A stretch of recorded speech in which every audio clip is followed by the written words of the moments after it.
લાલચને બુરી બલા કહેવાય છે અને છતાં લોકો લાલચથી દૂર રહી શકતા નથી. ત્યારે પાટણમાં લાલચને શસ્ત્ર બનાવીને લોકોને છેતરતા આરોપીઓ પકડાયા છે.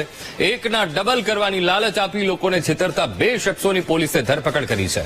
આ શખ્સો લોકોને મોટા સોદાની લાલચ આપી પોતાની વાતમાં ભોળવી લેતા હતા.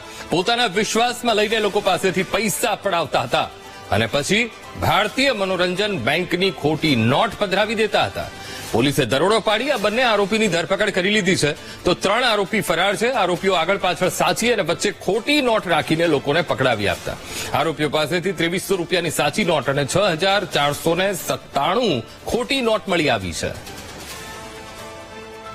તો નકલી નોટ અને એકના ડબલની લાલચ આપનારા આ શખ્સો પોલીસના સખંજામાં આવી ગયા છે.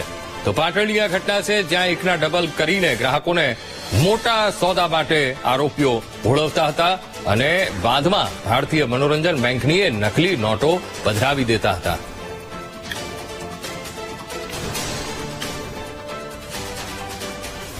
સમૂહ કે જેમના નામ છે બાબરજી નાગજીજી ઝાલા રહે વીરતા, મોતીસંગ ઉદાજી ઝાલા રહે વીરતા, બંને પાસે લોકોને વિશ્વાસમાં કેળવી અને પ્રથમ વખત એકના ડબલ સાચા નાણાં આપી અને બીજી વખત અથવા ત્રીજી વખત વિશ્વાસમાં કેળવી અને છેતરપિંડી કરવાના ઈરાદે કેટલીક સાચી નોટો અને મનોરંજન બેંકની નોટો લઈ અને કોઈને છેતરવાના ઈરાદે ત્યાં અત્યારે હાજર છે. જે અનુસંધાને નેદરા ગામ નજીક રેડ કરતા મેં જણાવ્યા તે બાબરજી અને મોતીસંગ બંને એક મોટરસાયકલ ઉપર મળી આવેલ અને તેમની પાસેથી જે ચલણની નોટો મળી આવે તેમાં ઉપર અને નીચે એ ભારતીય બનાવટની અસલી ચલણની નોટો મળી આવેલ અને વચ્ચેના ભાગે ભારતીય મનોરંજન બેંકની નોટો મળી આવેલ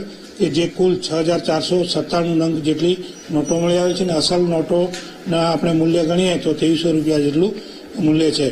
અને આ કોઈને વિશ્વાસમાં કેળવી અને છેતરવાના આશયથી આ લોકો ત્યાં એકત્રિત થયેલા હતા.